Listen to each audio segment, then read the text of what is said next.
आप सभी की भागीदारी से हम इस महोत्सव को अविस्मरणीय बनाएंगे। आज का दिन परलकोट विद्रोह के नायकों के पुण्य स्मरण का भी है। देश की आजादी की लड़ाई में स्वर्णिम अक्षरों में लिखे गए परलकोट विद्रोह के 200 वर्ष पूरे हो गए हैं। आज भी शहीद गेंद सिंह वीरता के किस्से पीढ़ी दर पीढ़ी प्रदेश की जनता उतने ही गौरव भाव से सुन रही है। भूखे और उत्पीड़ित लोगों को न्याय दिलाने के लिए शहीद वीर नारायण सिंह द्वारा की गई लड़ाई को कौन भूल सकता है। रायपुर सिपाही विद्रोह के नायक हनुमान सिंह जी का इस अवसर पर स्मरण करना चाहूंगा। भूमकाल विद्रोह के माध्यम से वीर गुंडाधुर ने अपनी मातृभूमि के लिए जिस अद्भुत शौर्य का प्रदर्शन किया वो इतिहास के स्वर्णिम अक्षरों में अंकित है। शहीद यादवराव, वेंकटराव, ध्रुवाराव, डेबरी धूर, आयतू महाराज सहित हमारे अनेक जनजातीय नायकों का बलिदान देशभक्ति की अद्भुत मिसाल है। हम अपने राज्य के निर्माता पूर्व प्रधानमंत्री भारत रत्न श्रद्धेय श्री अटल बिहारी वाजपेयी जी को नमन करते हैं, जिन्होंने अपना अटल संकल्प पूरा किया और देश के नक्शे में छत्तीसगढ़ का एक नए राज्य के रूप में उदय हुआ। अटल जी के जन्म शताब्दी वर्ष को हम अटल निर्माण वर्ष के रूप में मना रहे हैं। छत्तीसगढ़ की पुण्य धरा प्राकृतिक संसाधनों से संपन्न है। हमारे पास समृद्ध सांस्कृतिक धरोहर हैं और अपार उत्साह समेटे हुए विपुल मानव संसाधन हैं। 1 नवंबर 2000 को जब यह राज्य बना तब हमने एक सपना देखा था, एक विकसित, आत्मनिर्भर और समावेशी छत्तीसगढ़ का। आज मैं गर्व से कह सकता हूं कि हम उस दिशा में तेजी से आगे बढ़ रहे हैं। आपातकाल के 50 वर्ष पूरे हो गए हैं। हम अपने लोकतंत्र सेनानियों को नमन करते हैं, जिन्होंने आपातकाल के बेहद कठिन दौर में यातनाओं की परवाह न करते हुए लोकतंत्र की मशाल थामे रखी। मातृभूमि के लिए अपने हिस्से की जिम्मेदारी हमें निभानी है। हमें यशस्वी प्रधानमंत्री श्री नरेंद्र मोदी जी के नेतृत्व में वर्ष 2047 तक विकसित भारत, विकसित छत्तीसगढ़ की संकल्पना को मूर्त रूप देना है। हमें अपने वीर जवानों पर गर्व है, जिन्होंने अपने असीम शौर्य और साहस से मातृभूमि का शीश हमेशा ऊंचा रखा। वर्ष 1947 में देश की आजादी के बाद पाकिस्तान की ओर से हुए आक्रमण से लेकर ऑपरेशन सिंदूर तक हर बार हमारे जवानों ने तिरंगे का मान बढ़ाया है। पहलगाम में हुए जघन्य आतंकी कृत्य का बदला लेने हमारे प्रधानमंत्री श्री नरेंद्र मोदी जी के नेतृत्व में ऑपरेशन सिंदूर चलाया गया। यह ऑपरेशन दुनिया भर में भारत के पराक्रम और दृढ़ इच्छा शक्ति का प्रतीक बना। प्रधानमंत्री श्री नरेंद्र मोदी जी की अगुवाई में भारत की अर्थव्यवस्था दुनिया की चौथी सबसे बड़ी अर्थव्यवस्था हो गई है। हमारा चंद्रयान चंद्रमा के दक्षिण ध्रुव पर पहुंच चुका है और शुभांशु शुक्ला ने इंटरनेशनल स्पेस स्टेशन में तिरंगा लहरा दिया है। इस सफलता के पीछे देशवासियों की कड़ी मेहनत और हमारे यशस्वी प्रधानमंत्री श्री नरेंद्र मोदी जी के दूरदर्शी नेतृत्व, दृढ़ संकल्प और अथाह इच्छा शक्ति की विशेष भूमिका है। आज के इस गौरवशाली दिन हम अभिनंदन करते हैं अपने सुरक्षा बलों के जवानों का, जिन्होंने नक्सलियों को उनके ठिकानों में घुसकर मात दी। प्रधानमंत्री श्री नरेंद्र मोदी जी और केंद्रीय गृह मंत्री श्री अमित शाह जी के नेतृत्व में हम मार्च 2026 तक देश को माओवादी आतंक से मुक्त करने के लक्ष्य की ओर तेजी से बढ़ रहे हैं। पिछले 20 महीनों में हमारे जवानों ने 450 माओवादियों को न्यूट्रलाइज और 1578 को गिरफ्तार किया है। हमारे जवानों ने माओवादियों के शीर्ष नेताओं बसवराजू और सुधाकर को न्यूट्रलाइज करने में सफलता पाई है। राज्य सरकार की आकर्षक आत्मसमर्पण नीति से प्रभावित होकर 1589 माओवादी हथियार छोड़ चुके हैं। इनके पुनर्वास, कौशल विकास और रोजगार की व्यवस्था की गई है। सुशासन का असली मतलब तब है जब आखिरी व्यक्ति तक इसका लाभ पहुंचे। ताड़मेटला में जहां हमारे 76 जवानों ने माओवादी हमले में शहादत दी थी, उसके समीप ही चिंता गुफा के स्वास्थ्य केंद्र को राष्ट्रीय गुणवत्ता प्रमाण पत्र मिला है। यहाँ हर महीने औसतन 20 प्रसव होते हैं और हजारों ग्रामीण निःशुल्क इलाज की सुविधा ले रहे हैं। नक्सलवाद के कम होते ही बस्तर में विकास की रफ्तार तेजी से बढ़ी है। 50 बंद स्कूल फिर से खोले गए और कई गांवों में पहली बार बिजली पहुंची। नियत लेलानार अर्थात आपका अच्छा गांव योजना से 327 गांवों में बुनियादी सुविधाएं पहुंची हैं।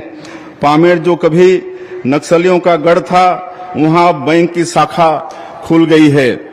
पिछले 20 महीनों में हमने प्रदेश के नागरिकों को प्रधानमंत्री मोदी जी द्वारा दी गई गारंटियों को पूरा करने की दिशा में उल्लेखनीय कार्य किए हैं। कैबिनेट की पहली बैठक में हमने 18 लाख प्रधानमंत्री आवास स्वीकृत किए। पीएम जनमन योजना में विशेष पिछड़ी जनजाति के लिए 34,000 और नक्सल पीड़ित व आत्मसमर्पित नक्सलियों के लिए 15,000 आवास मंजूर किए गए। पात्रता नियम आसान किए गए हैं और नए लाभार्थियों के लिए आवास प्लस 2.0 के तहत सर्वे कराया गया है। इस तरह हर नागरिक का पक्का घर पाने का सपना पूरा हो रहा है। महिला सशक्तिकरण हमारी सरकार की सर्वोच्च प्राथमिकता है। सरकार बनने के 3 महीने के भीतर हमने महतारी बंधन योजना शुरू की। प्रदेश में 17 लाख महिलाओं को हर महीने 1,000 रुपये की आर्थिक सहायता दी जा रही है। इस योजना से महिलाएं आत्मनिर्भरता की राह पर कदम बढ़ा रही हैं। महतारी बंधन योजना के तहत माताओं बहनों को अब तक 11,728 करोड़ रुपए की राशि दी जा चुकी है। रायगढ़ जिले से हमने महिला समूहों को रेडी टू ईट फूड निर्माण का काम सौंपा है और इसका विस्तार जल्द ही हम अन्य जिलों में भी करेंगे। राज्य के किसान भाइयों का कल्याण हमारी सर्वोच्च प्राथमिकता है। कृषक उन्नति योजना के माध्यम से छत्तीसगढ़ के किसानों को धान का सबसे ज्यादा मूल्य मिल रहा है। हमने पिछले खरीफ सीजन में 149 लाख मीट्रिक टन धान की रिकॉर्ड खरीदी की है। राज्य में फसल विविधता को बढ़ावा देने के लिए हमारी सरकार ने कृषक उन्नति योजना के दायरे का विस्तार किया है। धान के बदले अब अन्य खरीफ फसल लेने वाले किसानों को प्रति एकड़ 11,000 रुपये तथा दलहन, तिलहन, मक्का, कोदो, कुटकी, रागी और कपास की फसल लेने वाले कृषकों को प्रति एकड़ 10,000 रुपये की आदान सहायता राशि दी जाएगी। दीनदयाल उपाध्याय भूमिहीन कृषक मजदूर कल्याण योजना हमने शुरू की है। इसके तहत राज्य के 5,62,000 भूमिहीन कृषि श्रमिकों को प्रतिवर्ष 10,000 रुपये की आर्थिक सहायता दे रहे हैं। छत्तीसगढ़ के 26 लाख किसान भाइयों को प्रधानमंत्री किसान सम्मान निधि का लाभ मिल रहा है। खास बात यह है कि इस योजना से विशेष पिछड़ी जनजाति के 32,500 किसान भी लाभान्वित हो रहे हैं। खरीफ सीजन में हमने खाद बीज की पर्याप्त व्यवस्था सुनिश्चित की।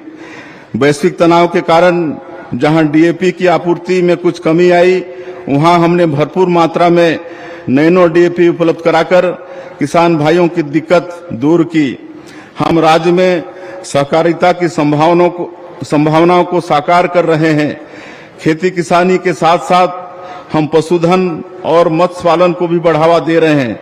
राज्य में दुग्ध उत्पादन और पशुपालकों की आय को बढ़ावा देने के लिए एनडीडीबी से हमने एमओयू किया है। वर्ष 2025 को अंतर्राष्ट्रीय सहकारिता वर्ष घोषित किया गया है। केंद्रीय सहकारिता मंत्री श्री अमित शाह जी के मार्गदर्शन में हम सहकार से समृद्धि के मंत्र पर चलते हुए राज्य में सहकारी गतिविधियों को नई ऊंचाई दे रहे हैं। महात्मा गांधी कहते थे कि शिक्षा के जरिए समाज में बड़े बदलाव लाए जा सकते हैं। हमने नई शिक्षा नीति को लागू करने के साथ ही इसके प्रावधानों के अनुकूल स्कूलों और शिक्षकों का युक्तियुक्तकरण किया है। अब सुकमा के दुर्गम गांव में भी शिक्षक हैं। राजधानी रायपुर से लेकर पहाड़ी कोरवा बसाहट वाले स्कूलों तक पूरे प्रदेश में शिक्षक छात्र अनुपात एक समान है। हमारे स्कूलों में शिक्षक छात्र अनुपात राष्ट्रीय औसत से बेहतर है। हम शासकीय विद्यालयों में मुख्यमंत्री शिक्षा गुणवत्ता अभियान भी संचालित कर रहे हैं। पेरेंट्स टीचर मीटिंग तथा न्योता भोज के माध्यम से हमने बच्चों के शैक्षणिक विकास में सामुदायिक भागीदारी सुनिश्चित की है, जिसका बेहतर परिणाम मिल रहा है। हमने स्कूलों के रखरखाव एवं अधोसंरचना विकास के लिए 133 करोड़ रुपए का प्रावधान किया है। नवा रायपुर में हम 100 एकड़ में एजुकेशन सिटी बना रहे हैं। विज्ञान और अनुसंधान को बढ़ावा देने के लिए यहाँ साइंस सिटी का भी निर्माण कर रहे हैं। नवा रायपुर में हमने नेशनल फॉरेंसिक साइंसेस यूनिवर्सिटी के कैंपस का भूमि पूजन किया है। देश में लागू नए कानूनों में फॉरेंसिक का महत्व काफी बढ़ गया है, जिससे राज्य के युवाओं को इस क्षेत्र में करियर निर्माण के अवसर सुलभ होंगे। छत्तीसगढ़ में आईटी और एआई क्रांति दस्तक दे चुकी है। हम नवा रायपुर को सेंट्रल इंडिया की सिलिकॉन वैली के रूप में तैयार कर रहे हैं। नया रायपुर में national institute of electronics and information technology की स्थापना करने जा रहे हैं, जिससे आईटी का बड़ा टैलेंट पूल यहां तैयार होगा। हम जॉब मार्केट की जरूरत के मुताबिक वर्क फोर्स तैयार कर रहे हैं। प्रदेश के युवाओं को कौशल युक्त बनाने के लिए स्किल इंडिया मिशन पर काम किया जा रहा है। नवा रायपुर में हम लाइवलीहुड सेंटर ऑफ एक्सीलेंस आरंभ कर रहे हैं। हम जनजातीय बहुल बस्तर संभाग के सभी 32 विकास खंडों में कौशल विकास केंद्र के माध्यम से युवाओं को विभिन्न व्यवसायों का प्रशिक्षण दे रहे हैं। आईआईटी के पूर्व विद्यार्थियों की संस्था पेन आईआईटी के साथ वंचित समुदायों को सशक्त करने हमने एमओयू किया है। यह संस्था कौशल विकास को बढ़ावा देने का काम करेगी। युवाओं के कौशल विकास के साथ ही उन्हें विदेशी भाषाओं का भी प्रशिक्षण दिया जाएगा, ताकि हमारे युवाओं को विदेशों में भी रोजगार के अवसर मिल सकें। स्टार्टअप को बढ़ावा देने के लिए हमने नई स्टार्टअप नीति बनाई है। इसके माध्यम से हम राज्य के 100 तकनीकी संस्थाओं के 50,000 छात्र छात्राओं तक पहुंच बनाएंगे। राज्य में हमने 150 स्टार्टअप स्थापित करने का लक्ष्य रखा है। ईज ऑफ लिविंग के साथ ही स्पीड ऑफ बिजनेस की ओर बढ़ते हुए हमने 350 से अधिक रिफॉर्म किए हैं। सिंगल विंडो सिस्टम से प्रदेश में निवेश सरल, सहज और पारदर्शी हो गया है। नई औद्योगिक नीति की बुनियाद पर विकसित छत्तीसगढ़ की भव्य इमारत तैयार होगी। नई औद्योगिक नीति में हमने सबसे ज्यादा जोर पावर सेक्टर पर दिया है। इस सेक्टर में हमें 3 लाख करोड़ रुपए से अधिक के निवेश प्रस्ताव प्राप्त हुए हैं। इससे छत्तीसगढ़ विकसित भारत का पावर हाउस बनेगा। निवेशकों के लिए छत्तीसगढ़ पसंदीदा राज्य बन चुका है। हमने दिल्ली, मुंबई, बेंगलुरु के साथ ही रायपुर में इन्वेस्टर समिट किए हैं। इन समिट के माध्यम से अब तक 6,65,000 करोड़ रुपए के निवेश प्रस्ताव मिल चुके हैं। नई औद्योगिक नीति में हम नए जमाने के उभरते हुए उद्योगों को भी विशेष अनुदान दे रहे हैं। छत्तीसगढ़ में पहली सेमीकंडक्टर यूनिट का भूमि पूजन हमने किया है। लगभग 1100 करोड़ रुपए की लागत से बनने वाली इस यूनिट से हमने चिप निर्माण के क्षेत्र में कदम रख दिया है। हम टेक्सटाइल क्षेत्र में संभावनाओं को अवसर में बदलना चाहते हैं। इसके लिए हम नवा रायपुर में national institute of fashion technology का कैंपस स्थापित करने जा रहे हैं। इसकी अनुमानित लागत 271 करोड़ रुपए होगी। इससे बड़े पैमाने पर रोजगार के अवसर पैदा होंगे। हमने राष्ट्रीय राजधानी क्षेत्र की तर्ज पर राज्य राजधानी क्षेत्र के विकास के लिए प्राधिकरण गठन का निर्णय लिया है। यह प्राधिकरण राजधानी क्षेत्र के सुव्यवस्थित और योजनाबद्ध विकास के लिए कार्य करेगा। यह प्राधिकरण राजधानी क्षेत्र के लिए योजना बनाने, निवेश को बढ़ावा देने, विभिन्न सरकारी और निजी संगठनों के बीच समन्वय तथा शहर के विस्तार को सही ढंग से नियंत्रित करने का भी काम करेगा। अब जमाना ई कॉमर्स का है। इसे प्रोत्साहित करने हमारी लॉजिस्टिक नीति विशेष रूप से उपयोगी होगी और प्रदेश में तेजी से इनलैंड कंटेनर डिपो तथा ड्राई पोर्ट में निवेश होगा। जब हमारे राज्य का गठन हुआ तब प्रदेश की अधोसंरचना औद्योगिक वातावरण के अनुकूल नहीं थी। छत्तीसगढ़ में निवेश की जो संभावनाएं पैदा हुई हैं उसके पीछे एक दशक में इंफ्रास्ट्रक्चर प्रोजेक्ट्स पर हुए कामों की बड़ी भूमिका है। वर्ष 2030 तक हम उतनी ही रेल लाइन बिछा देंगे जितनी 1853 में रेलवे शुरू होने से लेकर वर्ष 2014 तक बिछाई गई थी। रावघाट से जगदलपुर केके लाइन का दोहरीकरण, तेलंगाना के कोठागुडेम से किरंदुल तक नई रेल परियोजनाएं बस्तर की भाग रेखा साबित होंगी। खरसिया से परमल कसा जाने वाली रेल लाइन प्रदेश के महत्वपूर्ण औद्योगिक केंद्रों को जोड़ेगी। नई रेल लाइनें विकसित भारत, विकसित छत्तीसगढ़ की धमनियां साबित होंगी। स्वामी विवेकानंद एयरपोर्ट रायपुर में हमने कार्गो सुविधा भी आरंभ की है। धनबाद और विशाखापट्टनम जैसे औद्योगिक केंद्रों को जोड़ने वाले एक्सप्रेसवे का निर्माण तेजी से हो रहा है। किसी प्रदेश की आर्थिक सेहत का अंदाजा इस बात से लगाया जा सकता है कि वहां बिजली की खपत कितनी है। हमारा प्रदेश जीरो पावर कट स्टेट है। हमारे राज्य में प्रति व्यक्ति ऊर्जा खपत 2211 यूनिट है, जबकि देश का औसत ऊर्जा खपत प्रति व्यक्ति 1255 यूनिट है। ऊर्जा आत्मनिर्भरता की दिशा में हमने बड़ा कदम उठाया है। हम हाफ बिजली से मुफ्त बिजली की ओर तेजी से बढ़ रहे हैं।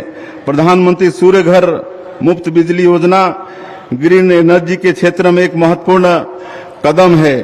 इस योजना के माध्यम से आमजन अब बिजली उपभोक्ता से बिजली उत्पादनकर्ता बन रहे हैं। इस योजना के तहत सौर संयंत्रों की स्थापना पर केंद्र और राज्य सरकार द्वारा आकर्षक सब्सिडी दी जा रही है। 1 किलोवाट के सौर संयंत्र पर केंद्र सरकार द्वारा 30,000 रुपये और राज्य सरकार द्वारा 15,000 रुपये, इस प्रकार कुल 45,000 रुपये की सब्सिडी दी जा रही है। 2 किलोवाट पर केंद्र द्वारा 60,000 रुपये और राज्य द्वारा 30,000 रुपये, इस प्रकार कुल 90,000 रुपये तथा 3 किलोवाट का सौर संयंत्र लगाने पर केंद्र सरकार द्वारा 78,000 रुपये और राज्य सरकार द्वारा 30,000 रुपये